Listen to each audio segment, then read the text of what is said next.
Bem-vindos a mais um A Ler é que a gente se entende. Hoje a entrevista vai ser dirigida por Érica e Mafalda, da turma 11º B, e o nosso convidado é Jorge Pimenta, professor de português na nossa escola. Obrigada por estar aqui connosco, professor Jorge. Olá meninas, é um gosto. Qual é a sua primeira memória de leitura? Ora bom, isso obriga-me a fazer um exercício retrospectivo de largo espectro, porque já tenho alguns anos e portanto, estamos a fazer uma viagem com alguns 40 e poucos anos. Recordo-me perfeitamente, antes mesmo de saber ler, de já ter contacto com o livro. Recordo-me, a minha mãe lia aos filhos algumas histórias, os meus pais eram leitores, gostavam de ler, tinham uma biblioteca muito, muito interessante, que ainda hoje está bem apetrechada, e portanto recordo-me de fazer de nos fazer, a mim e aos meus irmãos, algumas leituras dos contos tradicionais, pequenas histórias para dormir, e portanto antes mesmo de ter o contacto com o livro na perspectiva do leitor, eu era enquanto um ouvinte de histórias.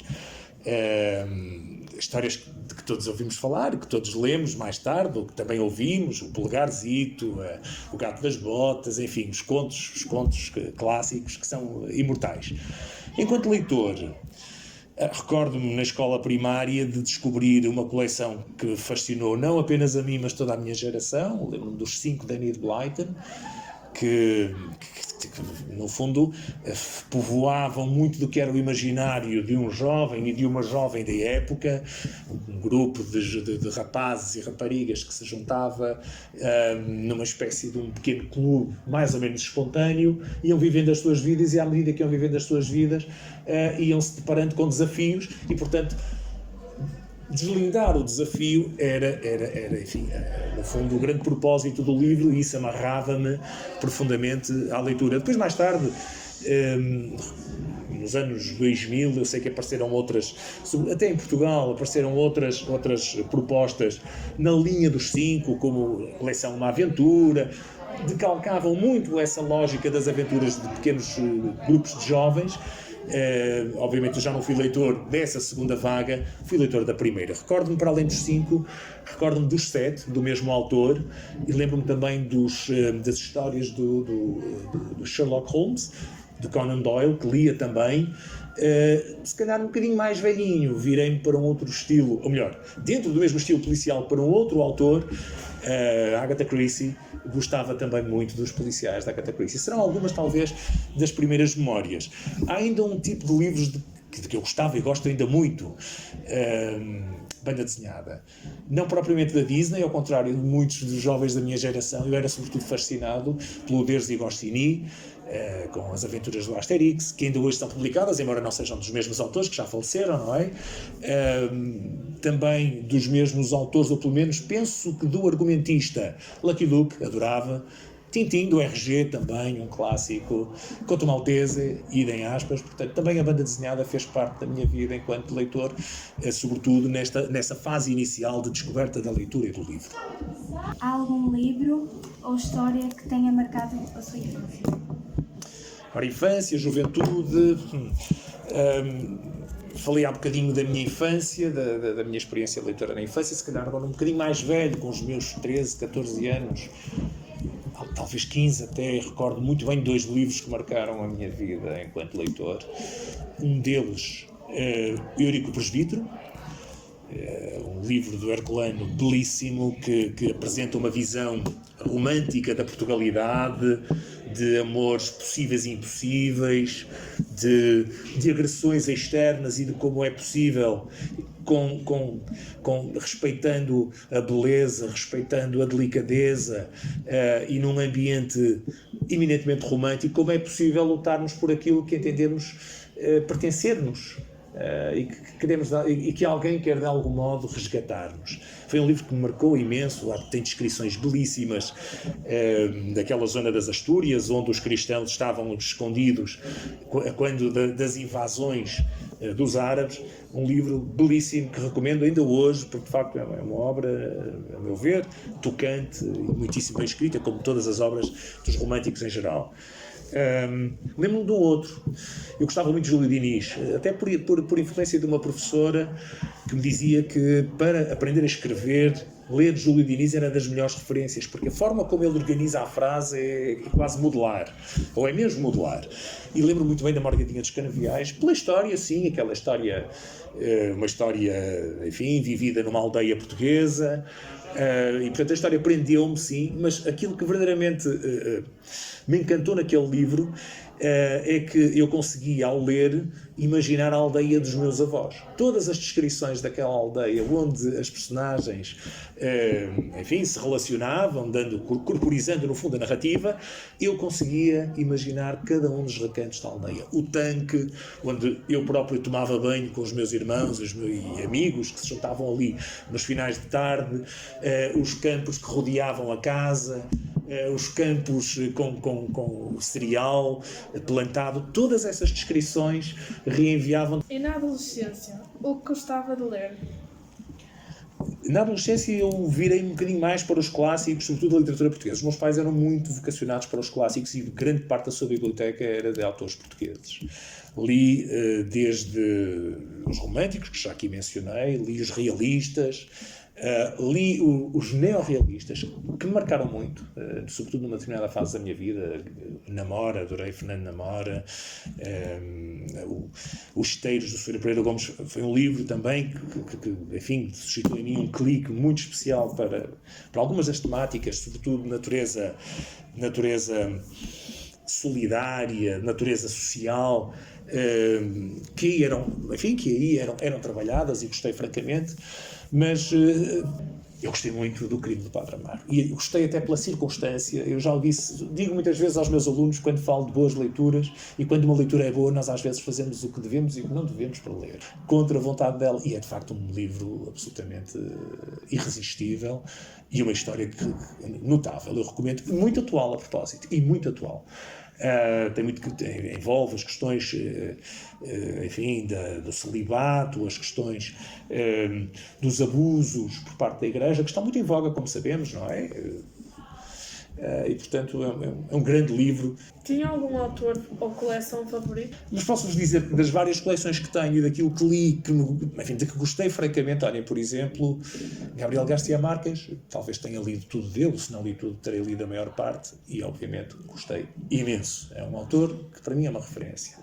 Saramago descobri tarde, e curiosamente descobri por imposição académica. Tive de ler para a escola. A minha primeira entrada foi assim, já tardia, já teria os meus, seguramente, 20 e bastantes. E entrei pelo Memorial do Convento e sinto que foi uma porta de entrada que me prendeu lá, nunca mais saí. Portanto, também Saramago é aquele autor de que se lê tudo e que se revisita. Há obras dele que são revisitadas a todo momento. Aliás, um dos livros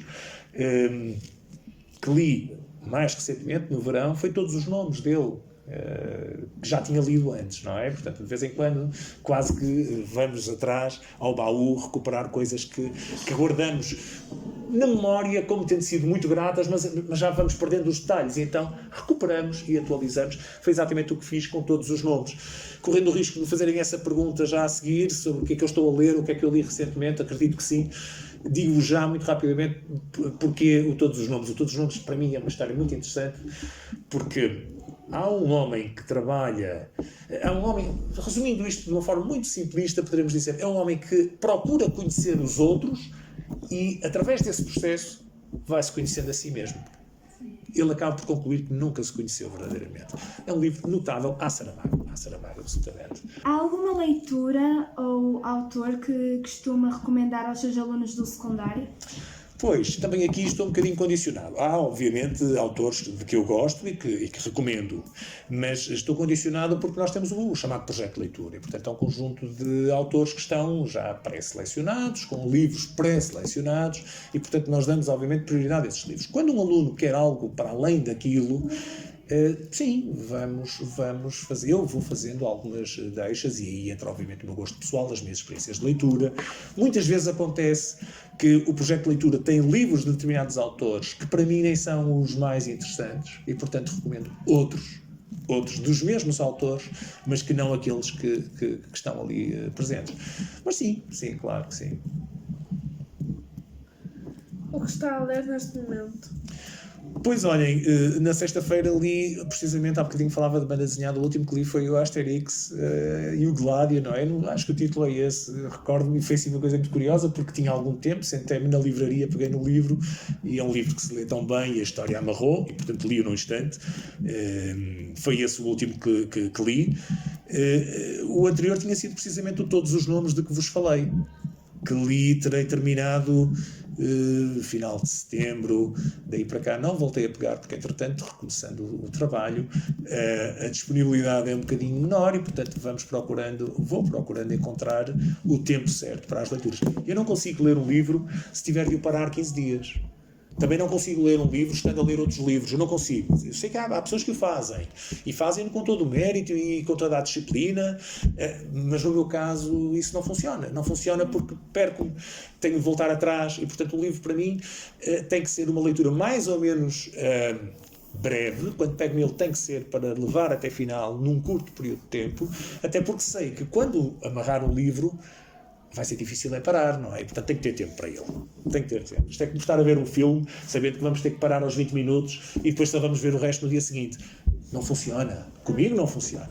Mas cada um é como é e, portanto, o que importa é encontrarmos a nossa própria disciplina de leitura e lermos necessariamente, não é? Costuma ler jornais e revistas, se assim quais? Pois, agora, sobretudo online, não é? Eu associo muito a leitura dos jornais, revistas muito pouco. Uma outra de especialidade, como gosto de fotografia, subscrevo uma revista de fotografia que é muito boa, e portanto mensalmente recebo essa revista de fotografia. Quanto aos jornais, eu associo muito a leitura dos jornais a tempo em café. E é das coisas, nos últimos anos menos, mas quando ia ao café tinha de ir a um café que tivesse jornais e aproveitava para ler aquilo que estivesse disponível. E não sou propriamente muito seletivo em relação ao género. Eu gosto de jornais generalistas, evidentemente, gosto de jornais desportivos, porque também gosto muito de desporto. Tenho as minhas preferências dentro de cada género.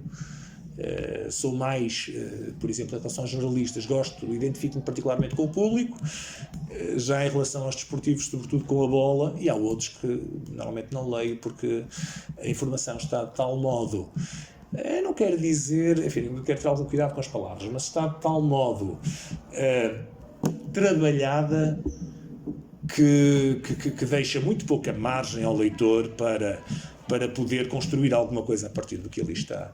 E, portanto, alguns evito, claro. Qual é, na sua opinião, a melhor coisa sobre a leitura?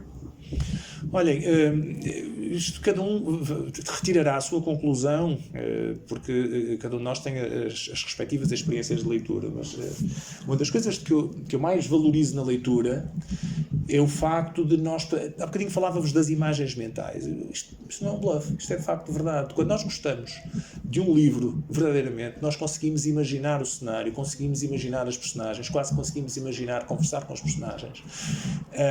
E, portanto, quase criamos uma espécie de uma realidade alternativa, mas muito colorida, no sentido de que tudo o que ali está tem traço, tem contorno, tem cor, tem cheiro, tem vibração, tem luz. E isso, a meu ver, é uma coisa absolutamente irresistível na leitura. Se for um bom livro e se eu estiver também na disposição certa. E qual é a pior? Na leitura? Quer dizer, a leitura não tem culpa de eu às vezes não ter tempo ou não ter a disposição certa para ler. Portanto, não é um problema da leitura, é um problema do leitor. Porque quanto à leitura, poderia entrar em lugares comuns, como o preço dos livros. Não entra em nada disso, porque os livros de hoje em dia, eu acho que os livros nunca estiveram tão democratizados como agora. Nós temos um acesso ao livro que é uma coisa notável. Mesmo que haja livros caros, há sempre hipótese de os arranjar. Mesmo na escola, um aluno que nunca diga que não lê tal porque não tem, o professor arranja, se não arranja o professor a biblioteca, ou ao contrário, primeiro a biblioteca, depois o professor. Há sempre forma de encontrar. Nem sempre temos a disposição certa, porque eu acho que há livros que têm que ser lidos no momento certo. Eu recordo-me, para vos dar um exemplo do que estou aqui a dizer, eu recordo-me de ter tentado ler o Ulisses do James Joyce, quando tinha para aí 18 anos. Eu não consegui. E depois, enfim, nunca dei uma segunda oportunidade ao Ulisses de James Joyce. Achei extremamente confuso, muito complicado, se calhar não estava na fase de maturação certa para o ler. não é? E depois há coisas que vão sendo agradáveis surpresas. Há bocadinho falávamos das viagens à minha terra. A primeira vez que eu li, andava no 11º ano, era um estudante, eu não gostei de nada. Fui muito condicionado pela escolarização, pela escolaridade, melhor dito. A escolaridade impunha-me aquele livro. E eu li aquilo a contragosto. Nunca gostei daquilo. A segunda vez que eu li foi quando quis dar uma segunda oportunidade. E descobri coisas que não tinha descoberto na altura. E hoje considero um dos livros de referência mesmo. Aliás, é um livro que voltou ao programa de 11º ano, como sabem, em alternativa ao Amor de Perdição, do Camilo. E para mim é um livro dos melhores que estão nos programas de português, não tenho a menor dúvida. Mas foi um parte difícil, não foi fácil. A primeira vez não gostei, tive que dar uma segunda oportunidade. Há momentos em que nós temos que encontrar, ou melhor, temos que encontrar o momento certo, às vezes, para lermos determinado livro, e, enfim, e às vezes isso não acontece. Quando não gostamos, gostamos, e estamos às vezes a desvalorizar coisas que merecem uma segunda atenção, e tem mais do que uma segunda, uma terceira, uma quarta e por aí fora. Acha importante dar uma segunda oportunidade à leitura de algum livro? De todos aqueles que... Vamos lá ver, de todos. Há livros que, porventura, não valerá a pena. E depois há aqui uma coisa importante. Isto tem que ver um bocadinho com os gostos pessoais, não é? Não vale a pena estar a ler uma coisa de que se não gosta. Por exemplo, eu não leio ficção científica. Não gosto, não consigo ler. E até há filmes de ficção científica que consigo agarrar. Um livro, enfim, em princípio não. E, portanto, não me parece que faça sentido, se já tive algumas experiências de leitura que não foram bem sucedidas com a ficção científica, talvez faça sentido existir. Agora, quando alguém me diz assim, é um grande livro, estás a perder alguma coisa, eu tenho que dar uma segunda oportunidade. Porque aquilo que vos disse há instantes sobre as Viagens à Minha Terra é um bom exemplo. Eu poderia hoje estar-vos a dizer Viagens à Minha Terra, daqueles livros que tenho que fugir dele. Não, exatamente o contrário. Dei uma segunda oportunidade, já não condicionado pelo facto de ter de o ler, porque ia ser avaliado por ele, ia ter que ir na escola, ter que trabalhar, mas simplesmente na perspectiva do leitor, que tem o tempo que tem para ler e pode gerir o livro como entender, e fui descobrindo as coisas com gosto. Isso aqui é fundamental. Como a maneira que a gente se entende, queremos pedir-lhe que partilhe um excerto de um livro com os utilizadores da nossa biblioteca. Muito bem. Se calhar não partilharei um excerto, partilharei um poema. Não vos falei ainda da leitura de poesia. Falei-vos sobretudo da leitura de, enfim, romances, textos narrativos mais ou menos extensos, mas também gosto muito de poesia. Gosto de vários autores, nomeadamente autores contemporâneos. Gosto particularmente de Alberto e por isso vos proponho aqui um poema. Pode ser? Sim. Ok, vou-vos propor então um poema que não tem título, lemos portanto o primeiro verso, que é Há de flutuar uma cidade no crepúsculo da vida. E o poema diz então: Há de flutuar uma cidade no crepúsculo da vida, pensava eu. Como seriam felizes as mulheres à beira-mar, debruçadas, para a luz caiada, remendando o pano das velas, espiando o mar e a longitude do amor embarcado. Por vezes, uma gaivota pousava nas águas. Outras, era o sol que cegava e um dardo de sangue alastrava pelo limo da noite. Os dias lentíssimos, sem ninguém. E nunca me disseram o nome daquele oceano. Esperei sentada à porta. Dantes escrevia cartas. Punha-me a olhar a risca do mar ao fundo da rua. Assim envelheci, acreditando que algum homem, ao passar, se espantasse com a minha solidão. Anos mais tarde, recordo agora, cresceu-me uma pérola no coração. Mas estou só, muito só. Não tenho a quem a deixar. Um dia houve que nunca mais avistei cidades crepusculares e os barcos deixaram de fazer escala à minha porta. Inclino-me de novo para o pano deste século. Recomeço a bordar ou a dormir, tanto faz. Sempre tive dúvidas de que alguma vez me visite na felicidade. Muito obrigada pela sua participação no A Ler é que a gente se entende e até uma próxima conversa. O gosto foi meu, falar convosco, falar sobre livros e sobretudo falar sobre livros na escola. É uma coisa que é incontornável, não é? Porque o livro não é distrito do português, é transdisciplinar e está muito até para lá da disciplina, ou das várias disciplinas. E, portanto, é sempre um gosto falar de livros e louvo francamente a iniciativa de tornarem esta conversa aberta a outras pessoas, porque nós teremos tantos leitores e tantas experiências de leitura quantos nós sejamos. E, portanto, seguramente cada um é ele mesmo e irrepetível, não comparável com ninguém. Portanto, agradeço-vos e desejo-vos também as maiores felicidades. Obrigada. E boas leituras. Obrigada.